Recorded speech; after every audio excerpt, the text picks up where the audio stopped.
Welcome back to Tale of Wonder. Sometimes the world divides itself into the loud and the quiet, the brash and the gentle. We're taught that the quiet ones are the weak ones.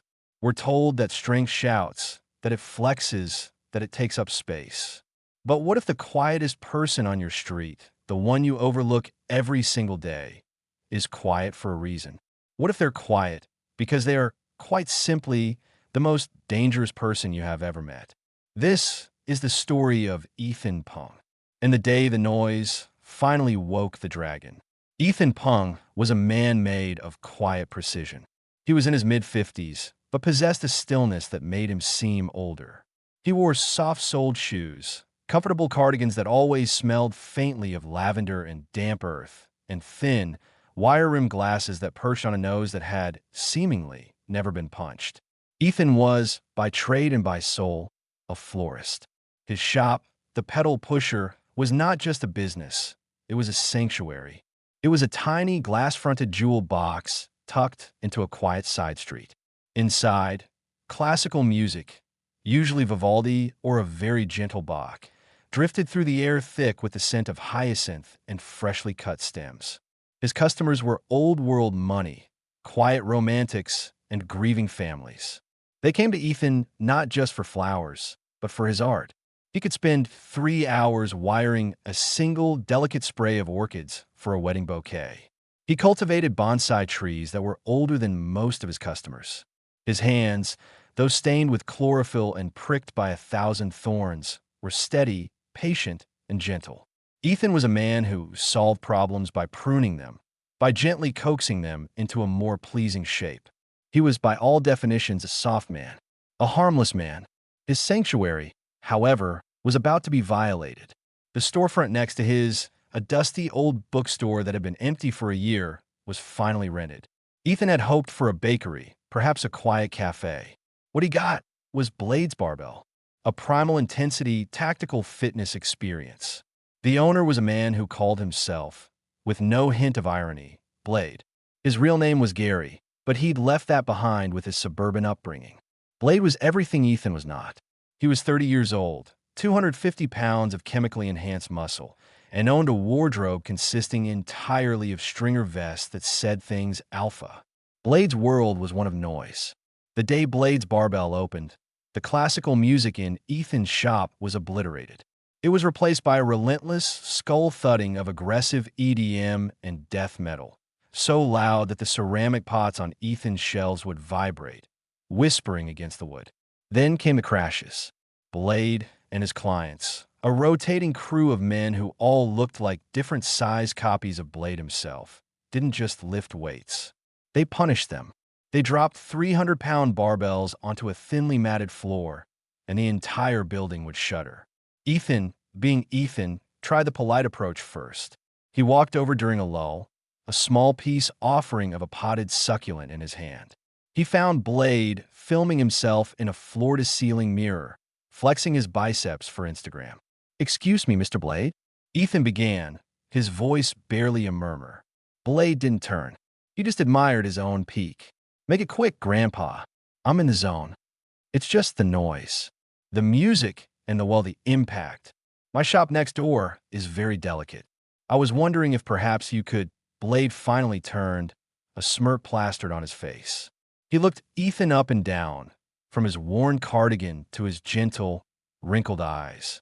He laughed, a loud, barking laugh. "You're the flower guy, right? Listen, Pops, this is the real world. This is where alphas get forged. It's called energy. It's called power. Maybe you should get some." He took the succulent from Ethan's hand, looked at it with disgust, and tossed it into a nearby trash can. "Goo. Now, if you'll excuse me, I've got gains to make." Ethan just stood there for a moment. He looked at the discarded plant, then back at Blade, who had already returned to his mirror. Ethan didn't say a word. He just turned, his shoulders slightly slumped, and walked back to his shop, the thud-thud-thud of the weights feeling like a personal assault. The quiet man had tried to prune the problem. The problem had just brought a chainsaw. The problem, it turned out, was not just Blade. It was his whole clientele. They were a tribe of arrogance. They parked their oversized, lifted trucks in Ethan's 15-minute flower pickup zone, sometimes for hours. They would sit on the benches outside Ethan's window, chugging neon yellow pre-workout drinks, sweating, and loudly critiquing women who walked by. Ethan's regular customers, the elderly widows and shy young men buying corsages, began to dwindle. They were intimidated. The entrance to the pedal pusher was now permanently guarded by a wall of hostile, grunting muscle. Ethan tried reasoning. He left polite, laminated notes on their windshields. The notes were either ignored or, in one case, crumpled and thrown back into his shop, hitting a display of lilies. Then, things got worse. Ethan had a young assistant, Chloe. She was a shy art student, quiet as a mouse, who loved learning the art of ikebana from Ethan. She was saving up for a semester abroad. One Tuesday afternoon, Ethan was in the back, meticulously repotting a 50-year-old bonsai, when he heard shouting from the front of the shop, followed by a sharp, terrified no. He rushed out. Two of Blade's disciples had cornered Chloe against the refrigerated display. They weren't touching her, not yet, but they were crowding her, leaning in, their sweaty bodies blocking her escape. "Come on, sweetie." One of them was sneering.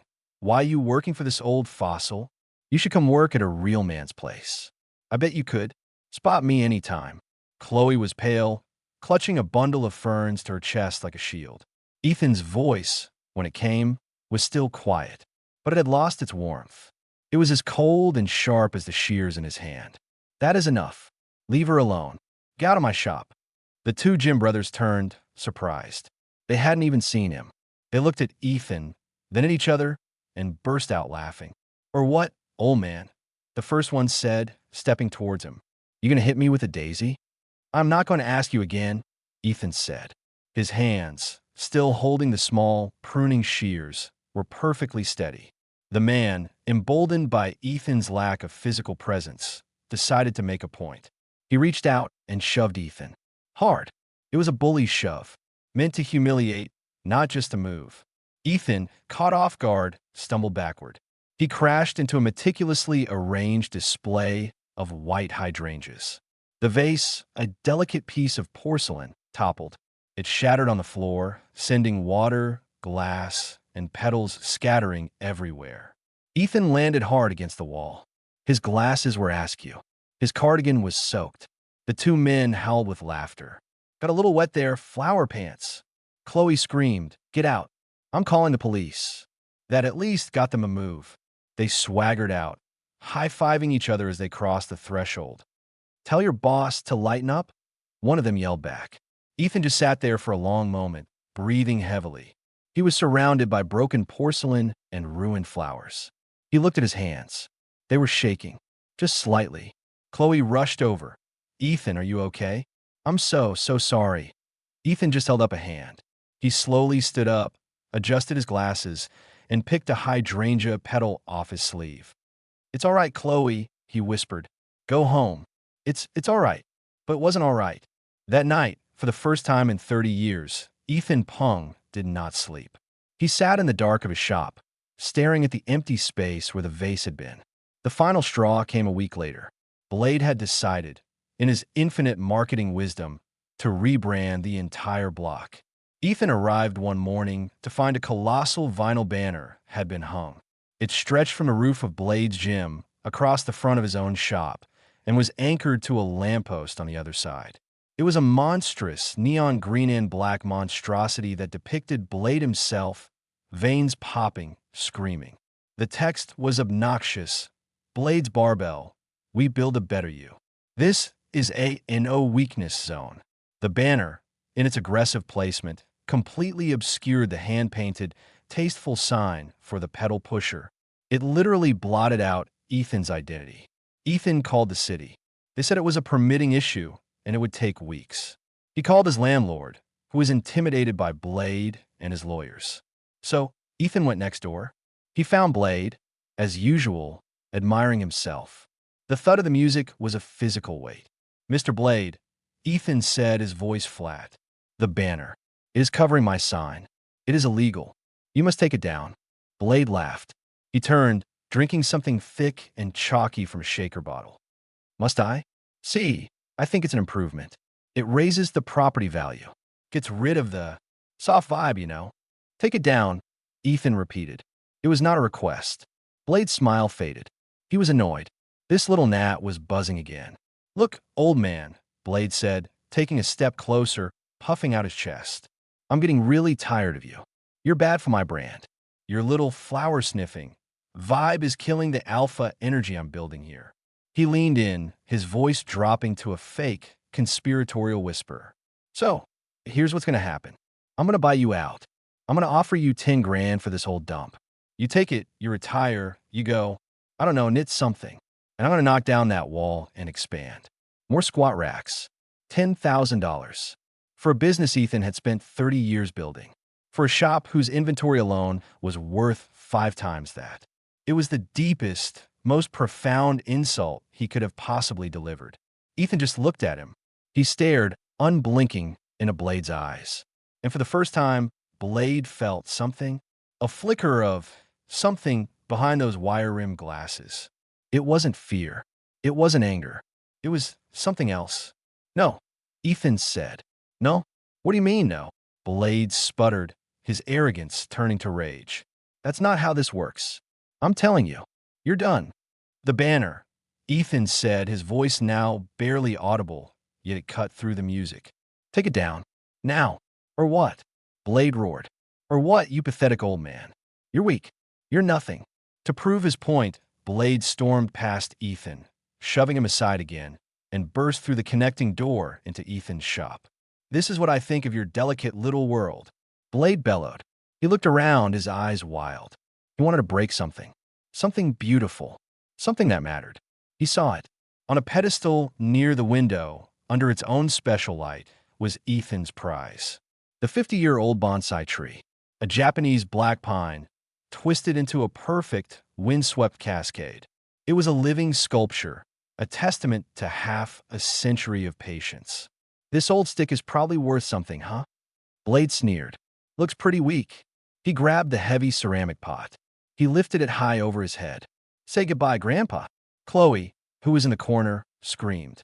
Blade tensed his muscles, ready to smash the tree and Ethan's entire world into 1,000 pieces on the floor. And in that fraction of a second, Ethan Pung moved.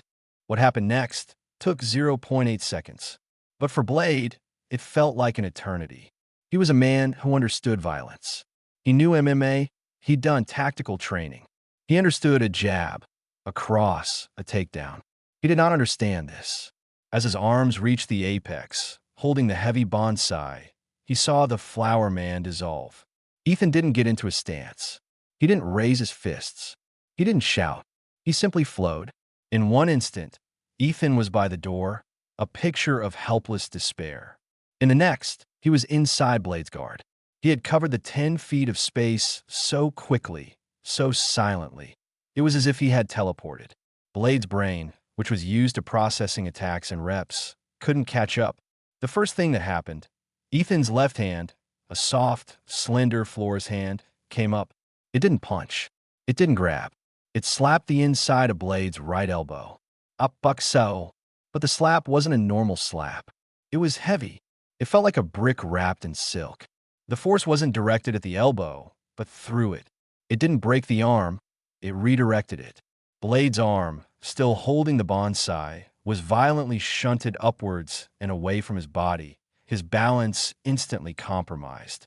The bonsai flew from his grasp, but backwards, landing safely on a pile of moss bags. The second thing happened at the exact same time.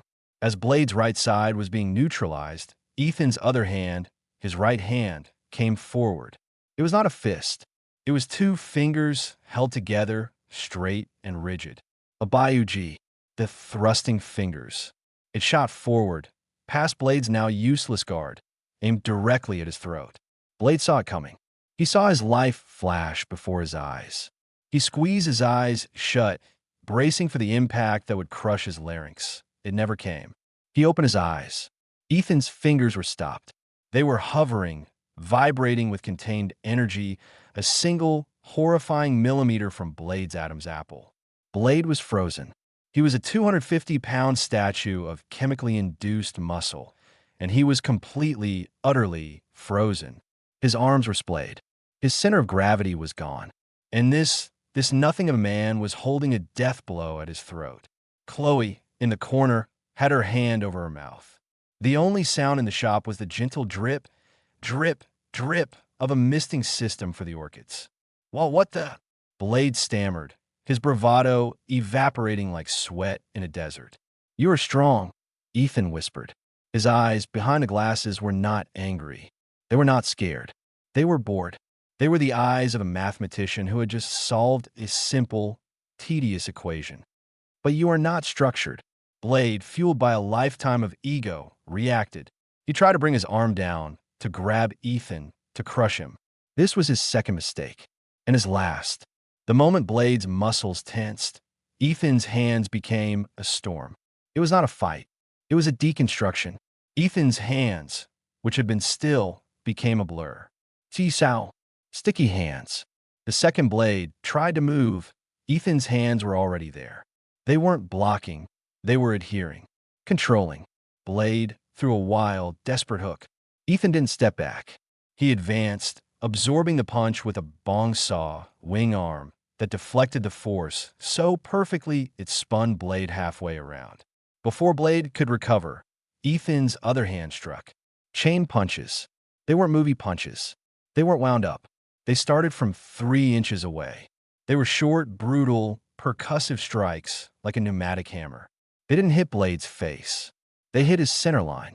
The first punch landed on his solar plexus. The air vanished from Blade's lungs in a single, agonizing. The second punch landed on the floating rib, just below. Blade felt a sharp, white-hot crack. The third and fourth landed in the same spot on his solar plexus, driving the last remaining molecules of oxygen from his body. Blade was, for the first time in his life, truly terrified. This wasn't a fight. He couldn't hit the man. Every time he tried, his arms were trapped, pinned, redirected. Ethan's hands were everywhere, like a swarm of angry, educated hornets. Dan sao, lap sao, fuk sao. Every attempt Blade made to create distance was met by Ethan closing it. Blade was the bigger man, the stronger man. It did not matter. He was a sledgehammer trying to hit a wasp. You can't. Blade wheezed, clutching his chest, his multi-$1,000 tactical gym a forgotten concept. Strength is not about the noise you make, Ethan said, his voice still that terrifying, calm whisper. He had Blade pinned, both of the bully's arms trapped against his own chest. Blade was completely, helplessly immobilized. It is about focus. Blade's 2 trainers, hearing the commotion, burst into the shop. Hey, what the hell are you? They stopped. Their jaws hit the floor. They saw their boss, their alpha, their 250-pound leader, being held upright like a disobedient child by the 150-pound florist. Get him! Blade gasped, his face purple. The 2 trainers, clones of Blade, charged. Ethan sighed, a small put-upon sigh. He pushed Blade, but it wasn't a push. It was F.A. Gene. It was a pulse. It was the 1-inch punch. Ethan's entire body, from his heel on the floor to his knuckles on Blade's chest, twitched. It was a single, explosive, coordinated release of energy. Blade, who was expecting a shove, instead took the full, focused impact of Ethan's entire body weight. He flew. He didn't stumble back. He flew. He soared backward, a 250-pound missile, straight through the plate glass window of his own gym next door. There was a cataclysmic, beautiful, expensive crash of glass and metal. Blade landed in a heap amidst his own squat racks, moaning, covered in protein powder and shattered dreams. The 2 trainers skidded to a halt. They stared at the blade-shaped hole in the wall. They looked back at Ethan, who was calmly adjusting his glasses. Ethan turned his gaze to them. He didn't raise his hands. He just looked at them. The 2 men looked at each other. They looked at the hole. They looked at the quiet little florist. And they ran. They sprinted out the front door, past the neon sign, and did not stop. The shop was suddenly, blessedly silent. The only sound was the Vivaldi, which had been playing on a loop, and the drip, drip, drip of the orchid mister. Chloe was staring, wide-eyed, from the corner. Ethan Pung looked at the broken glass on his floor. He looked at the bonsai, safe on its bag of moss. He looked at his hands. And then He did the most Ethan thing possible. He went to the back room, retrieved a dustpan and broom, and began, very precisely, to sweep up the mess. Well, he said to Chloe, his voice back to its normal, gentle murmur. I suppose I'll have to file a complaint about that window. The aftermath was delicious. Blade, as you can imagine, was not the type to take this lying down. At least, not after he got back from the hospital. The diagnosis: 2 broken ribs, a hairline fracture in his sternum, and a severely bruised ego, which, for Blade, was the most painful injury of all. He called the police. He roared about assault. He claimed the crazy old man had attacked him without provocation. And so, 2 police officers arrived at the pedal pusher the next day. Ethan was there, as always, calmly wiring a rose. Sir, the lead officer said, we have a report that you assaulted your neighbor, Mr. Blade. Gary, Ethan corrected gently. His name is Gary. And yes, he did come into my shop. He was very upset. He says you threw him through a window. Oh, goodness no, Ethan said, looking genuinely horrified at the accusation. I would never. He tripped and fell backwards through his own window. It was a most unfortunate accident. The cop raised an eyebrow. Tripped? Sir, he's 100 pounds heavier than you. He is, Ethan agreed. He was also very agitated and holding my bonsai. Perhaps his center of gravity was off. The cop was about to press the issue when Chloe stepped forward. I have something you should see. Officer, she said, her voice no longer shy. She handed him her phone. It was the security footage. Ethan, it turned out, had installed a very high-definition, very discreet camera system after the first time his window was broken by Blade's gym. The footage showed everything. It showed Blade storming into the shop. It showed him threatening Ethan. It showed him grabbing the priceless bonsai and raising it to smash. It showed in crystal clear, 4K slow motion, Ethan's Bayou stopping 1 millimeter from Blade's throat, proving beyond any doubt a lack of intent to harm and an incredible, almost unbelievable level of control. It showed Blade initiating the second attack. And it showed Ethan defending himself with a series of movements so fast, so precise, that it looked less like a fight and more like a pruning. And then the finale. The trip, the 1-inch pulse that sent the 250-pound bully flying. The police officers watched the video. They watched it 3 times. The first cop looked at Ethan, who was now patiently misting a fern. He looked back at the video. He cleared his throat. Well, sir, he said, handing the phone back to Chloe. It, certainly looks like self-defense to us. And defense of property. Well, we'll be having a word with Mr. Gary about filing a false report, and trespassing, and assault, and vandalism. Blade's entire world collapsed. His lawsuit was thrown out. He was charged, but that was just the beginning. The security footage, as these things mysteriously do, leaked. Someone, we shall never know who, but let's just say Chloe was very good with social media, edited it.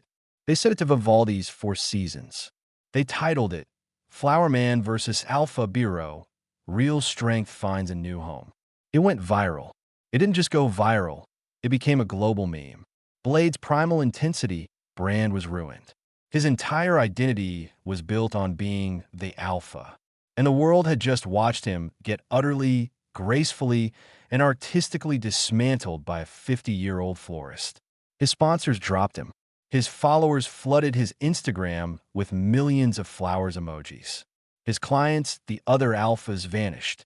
Nobody wants to train at a gym run by a fraud who got beaten up by the flower pants next door. Blade's barbell went bankrupt in 6 weeks. The neon sign was taken down. The bank repossessed the squat racks. The thud thud thud was replaced, once again, by blessed, beautiful silence. Ethan, for his part, never spoke of it. His life returned to normal. He swept his floors. He pruned his bonsai. He taught Chloe the 12 principles of Ikebana. His business, however, flourished. The pedal pusher became a local legend. People came from all over, not just for the flowers, but just to be in the presence of the quiet little man who, as the rumor went, could punch a man through a wall. They would walk in, their eyes wide with awe, and see Ethan patiently tying a ribbon on a bouquet of tulips. "Can I help you?" he would ask, with his gentle, unassuming smile. And they would just stammer by a small cactus and leave, feeling like they had just met a sleeping king. The peace was finally restored, or so we thought. About 6 months later, on a quiet Tuesday, the silence of the street was broken again. But this time, it wasn't a lifted truck. It was a long, black, impossibly polished Rolls-Royce. It glided to the curb, so quiet it seemed to float.